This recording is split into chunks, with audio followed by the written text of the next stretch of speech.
Hey family, what's going on everybody? I hope everybody's doing well. This is Death versus Transition Part 2. Before I begin, I made a communication correction in regards to my last video that I put out, which was Part 1, where I said that the body, the vessel, your avatar is artificial intelligence. However, some of us are artificial intelligence. But most of us are original intelligence, meaning we were made by the design of the gods. Artificial intelligence is what man makes with their own hands. So I wanted to put that correction out there before I begin this lesson, but I'm just going to go ahead and dive right in because in this video there's a lot that needs to be covered. Before you were born into this realm, this world, you knew what was expected of you. You received your assignment and accepted the terms of the agreement. You knew why you were coming here and how long your assignment would last. You might not want to believe or accept that, but it changes nothing. You knew. Something made you forget in your coming into this realm, and it was done on purpose to stop you from completing your assignment. People seem to believe that transitioning is only for the elderly. When younger people transition, it's like a shock to the system.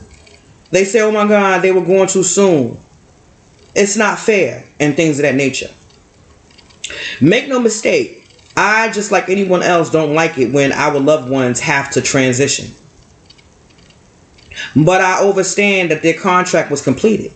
They did their job. They learned what they needed to and experienced what they needed to. They've taught. They've done their job. What children don't teach their elders, huh? You are given children to show you from another view, from another perspective. They come to teach you how to love unconditionally. They come to teach you how to help, to grow, to strengthen you, to motivate you, to encourage you, to discipline you. Yes, among many other reasons. For some, children are sent as a bill to collect on a karmic debt that you owe, or to complete a contract that was prematurely terminated before the term. We all come here for a divine purpose and experience. Since the end was called from the beginning, that's what they say, we know then that nothing is coincidental. Yes, we have free will, also known as choice. But all the outcomes for all the many different choices we could make was already set. In order for the end to be called from the beginning, that means that we made the choices already, which is what confirms we knew beforehand what our life entailed, and we still chose to come here. For example, have you ever done something and been like, dang, I did this already. I remember doing this already. Why do you think that is? When a child loses their life before, during, or after birth, there was a plan and your child agreed to come for the sake of the plan, for your sake and for their sake. When you lose a loved one via illness or at the hands of someone else, by their own hands, and even by accident, none of it was coincidental. If you knew that they had to go for another to come, or they had to go in order to proceed to the next phase, be where they need to be next, or etc., would you still be sad?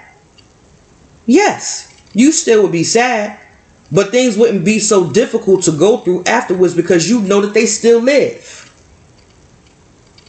You cannot communicate with them the same way that you would have communicated with them on this side of things. And you cannot see them the same way that you were able to see them, on this side of things, but you know that they still live.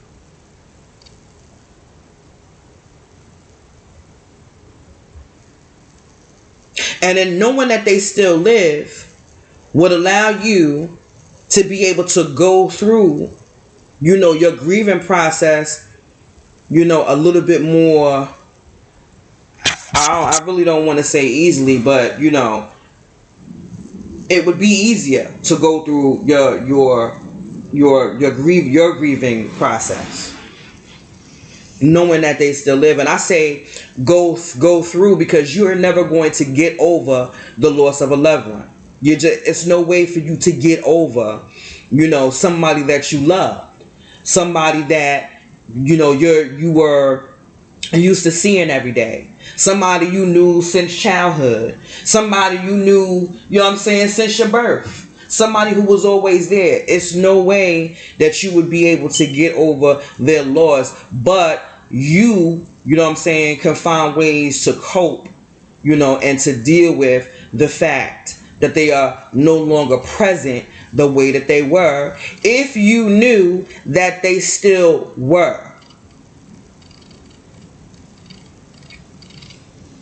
Some of us have been here several times over for different rhymes and reasons. So your baby in the present might have been your great-great-grandma or some ancient relative from time past.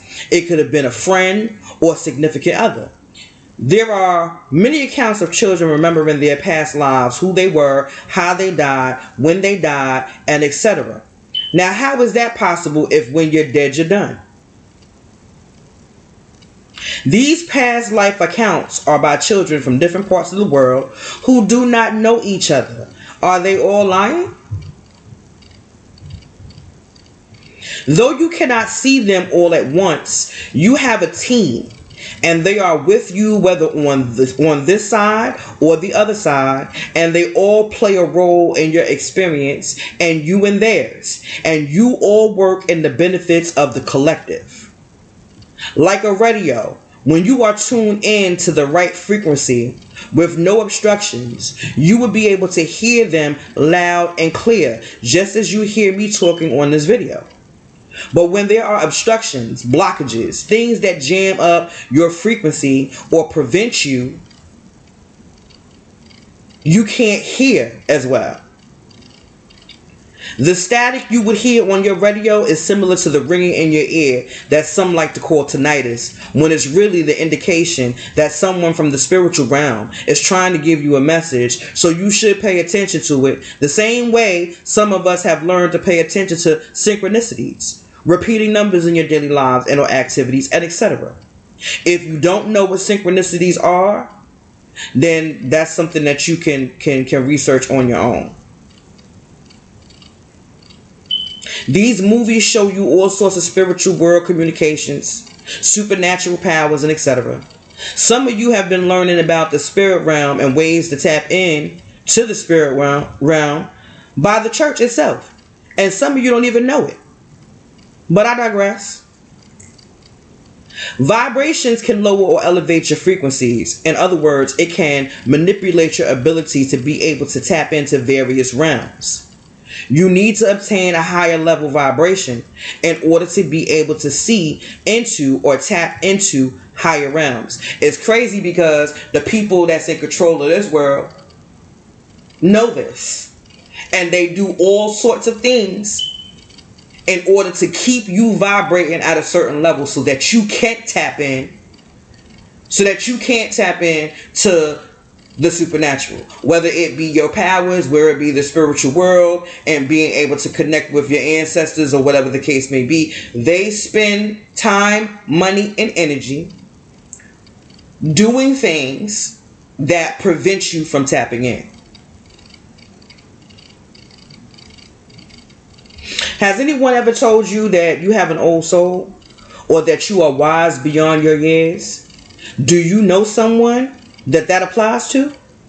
Why do you think that is? Remember, nothing is coincidental. I asked before, have you experienced deja vu? Remembering places you've never been to in this lifetime, recognizing people you've never seen on this side of things, but you can swear you know them from somewhere. Have you ever had any dreams and you see your reflection and you know it's you, even though it don't look like you in this reality, but you still know that it's you? Come on, y'all. There are no coincidences in this thing. There is a place that souls go to. There's a place that souls go to wait until it's their time once again to occupy a vessel.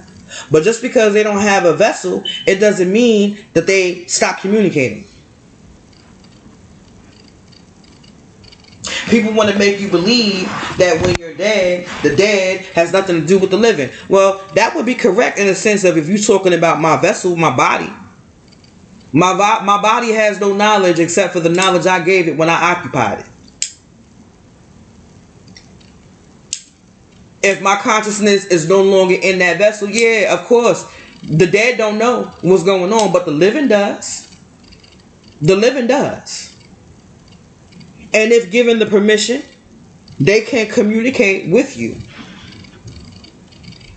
And you with them.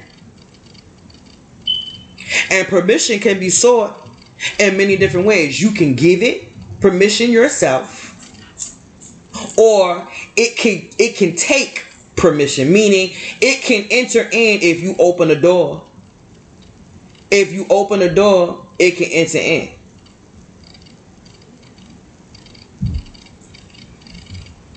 But I digress on that. Like I said, there's a place that souls go to wait until it's their time, once again, to occupy a vessel. I've heard it called the Hall of Souls by one of my loved ones in the spirit realm. Short story. Some of y'all are aware that I lost my mother. My mother transitioned. And I considered her my best friend. So I took her loss hard. But nobody will ever know how hard I took it because I never let it show. I understood what her transitioning meant. Well, a dream tormentor. I think I talked about dream tormentors or demons in my last video without going fully into it. I'm probably going to have to go into that in another video. But in a dream, one of my dream tormentors, I seen them. And it said something to me that upset me. It upset me really, really bad. Okay? And what was said to me was, you know, your mother's gone. She's gone. She ain't coming. She's gone. Right? And I was like, yeah, nah, that ain't right. I know that's not right. I know that ain't right. And I was really upset about it. I wasn't trying to hear, you know what I'm saying, what this spirit was trying to tell me. And I did something in my dreams for the first time ever. I didn't even know I could do it, but I did. I called my mother in my dream. In the dream, I actually picked up a phone and called my mother. I don't know if I dialed a number. And if I did dial a number, I don't know what number that was, but I called her, y'all. And she answered. I told her what happened and why I was upset, what I was told, and do you know what she said? She said, what? She was like, no, I'm not going. I'm still here. I'm still here. I'm in the Hall of Souls, Tiffany. But I'm still here. But I'm going to have to call you back. Now, some people will just say, girl, that was just a dream. But see, my dreams are never just dreams. I dream with a purpose. I've always dreamt with a purpose. Okay. Now, I cannot say that I haven't had no ragu dreams, meaning maybe you ate something the night before that you shouldn't have a little too late and you went to sleep and you dreamt all sorts of craziness. Or maybe you had your TV playing when you dozed off, so your dreams were a little bit crazy according to, you know, the television show that was playing while you was asleep. I can't say I never had those dreams, but dreams like this, I'm going to tell you right now, you understand what I'm saying? My dreams like this are meaning dreams, message dreams. Okay? So, when I woke up from this dream, I could still feel all of the emotions I had. The panic, you know, my panic, her concern, but also her overwhelming love. And all the other emotions that I experienced during that dream. Well, after that dream, I had to look up what the Hall of Souls was because I had never heard of that. And it led me to explanations regarding the Guff. Do some research and find out about the Hall of Souls and the guff on your own, and you can draw your conclusions from there in regards to that. Foresight and prophecy. You are only going to see what you are supposed to see when you are meant to see it, whether it's for you or anyone else.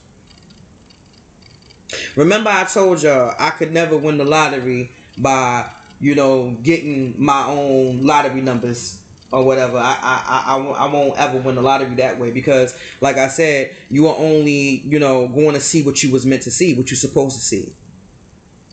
All right. One day, when the veil is removed completely, those who are blind will see the things that others will call crazy for, and I hope they'll be able to stand it. My significant other and I, during this time, were living separately. Where he was spending time at a friend's house, had heavy unfavorable activity going on there. Long story short, I had a dream that his friend's house was going to be raided. His friend's house was going to be raided, and I was there seeing it as it happened via my vision. When I came to from this vision or dream, whatever you want to call it, I called my significant other and let him know not to go over there, and why. Because he understood my gift, he heard my warning. He said, okay, I won't go, and told me he'd call me back. I'm guessing he had to call me back because he wanted to put out the warning, to his friends, to let them know, what I'm saying, what's what. About an hour later or so, he called me to tell me the house was raided, and only one of his friends was arrested because he didn't leave the house. He didn't heed the warning. In this particular situation, the vision that I had manifested quickly, but that's not always the case. Sometimes they don't manifest for some times, months, years down the line. However, if it's going to take a while, then the dream or vision likely will reoccur. You'll have it multiple times. And that's in my experience. I'll give you another example. When my uncle passed away, he came to me in my dream. I was a child at the time, so I was afraid because in the dream, he climbed out of his casket. And I was the only one who could see it. I took off running and climbed up a tree. I thought I got away until I turned my head to look, and he was right there next to me. And all I could do was cry. He was trying to get me to stop crying, and he was telling me about a key and a box. But I ain't gonna hold y'all. I couldn't hear, what I'm saying, really much of nothing that he was talking about. All I could hear was key and box. Okay? I couldn't hear anything else because I was too busy crying. I was too scared, and I wanted to get up out of that dream.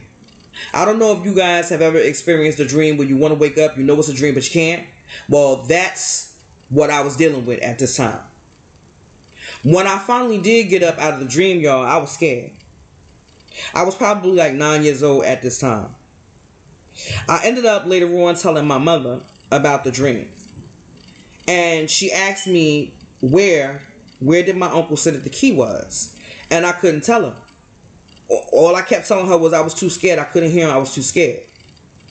She never said anything about it until I was grown. She told me he had a safety deposit box and she could not find the key. And she and my uncle's friend had looked everywhere.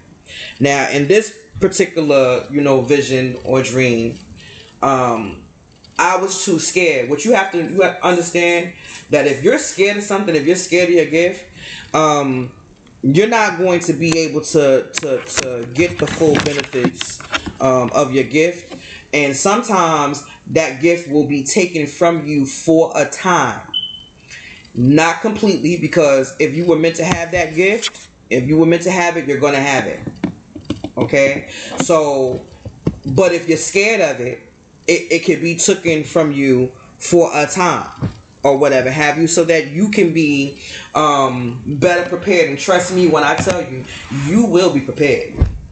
If that dream is you're afraid of what you see, you know that might be taken away from you for a time, and what's going to heighten are all your other gifts. So if you are a person that feels energy, you're going to feel it all the more.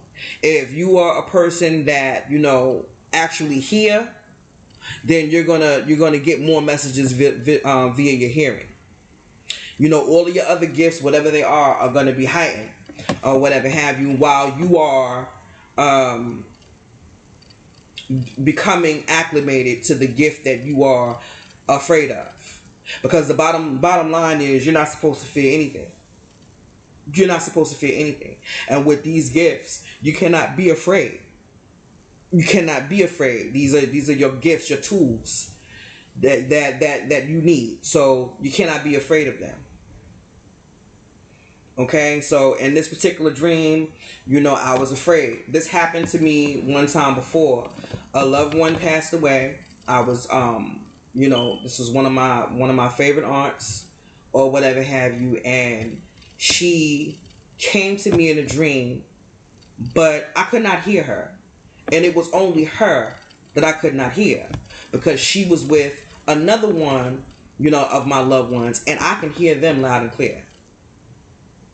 That tells me that she was on a different frequency, and I couldn't hear her because I wasn't vibrating high enough to be able to hear her, which lets me know that she was on a higher frequency than my other loved one. So I knew, you know, by experience, in order for me to be able to hear her or any of my other loved ones that's going to come through, that's going to be on a higher frequency, that I needed to fast.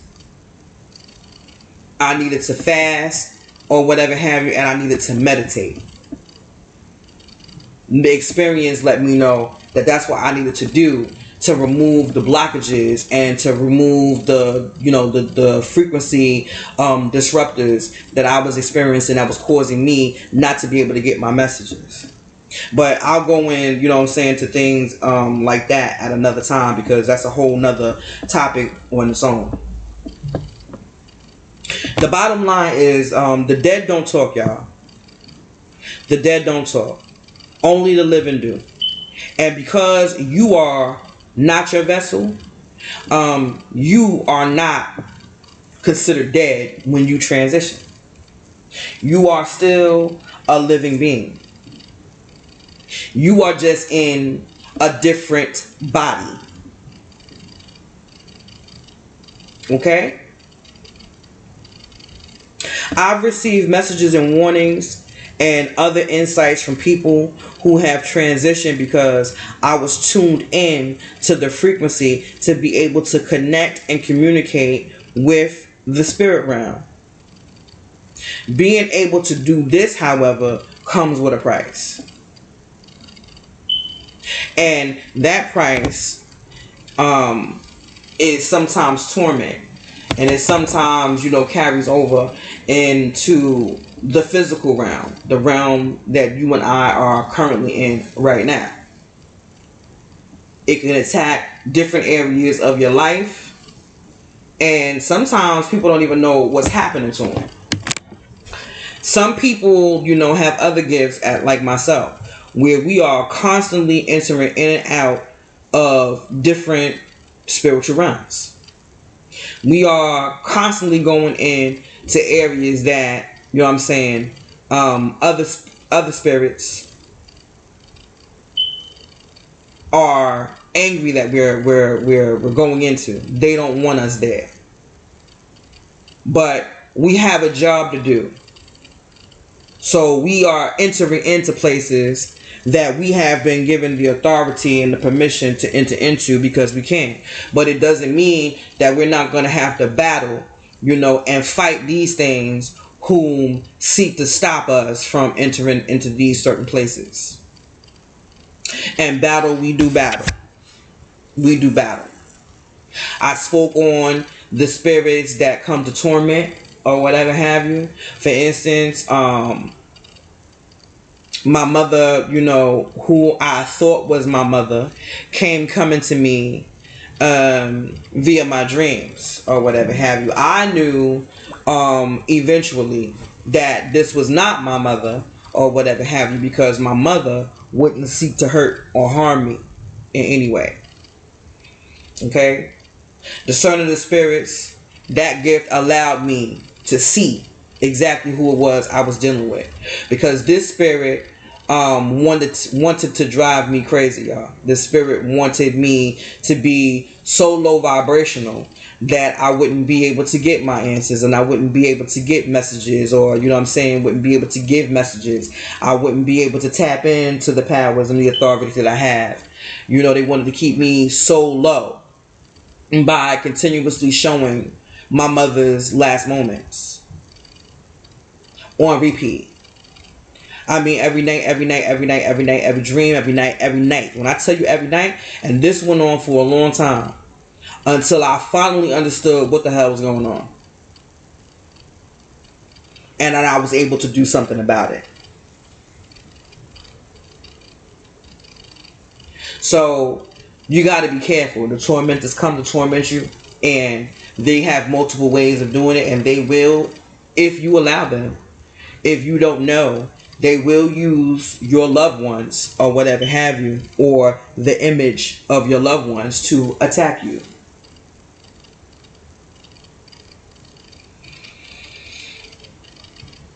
Okay? This video is not going to be as long as the last one, because I'm going to wrap it up with one more video after this one. And it's not, like I said, what I'm talking about when it comes to death versus transition. The videos that I'm putting out here is not exhaustive. There's a lot. I'm just touching on a few, but there's a lot more that goes, into this whole thing. A lot of things that you all, some of y'all don't know. But there are other, there are other realms. The spiritual world is only one other realm. The spirit realm where your ancestors dwell is only one other realm. And it's really just, you can't communicate or see them because they are on a whole nother frequency than you are. They're on a whole nother vibration than you are. Because you are below and they are above, they can come down here and communicate with you. They can still communicate with you. You understand what I'm saying? If you are tapping into those frequencies. Like I said, some of us do it and we have no control over it, or whatever have you. Some of us learn how to do it.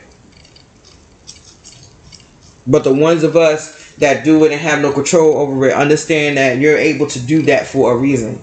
You're able to communicate for a purpose. You're able to for a reason. And there's nothing that you could do, except for do what it is you're supposed to do. Accept it. Accept your gift. And use it for good. And with that, I'm going to put up part 3, which is going to be the final part, between a day or two from now. And then we're going to end it there and move on to another topic. If there's any questions, that y'all have for me, you can put it down in the comment section. If you want to know a little bit more, about what I spoke about, put it in the comment section. Let me know. But for now, family, peace. I hope everybody remains safe, everybody remains watchful, and everybody remains in control of their emotions. Don't be manipulated by anybody. Peace.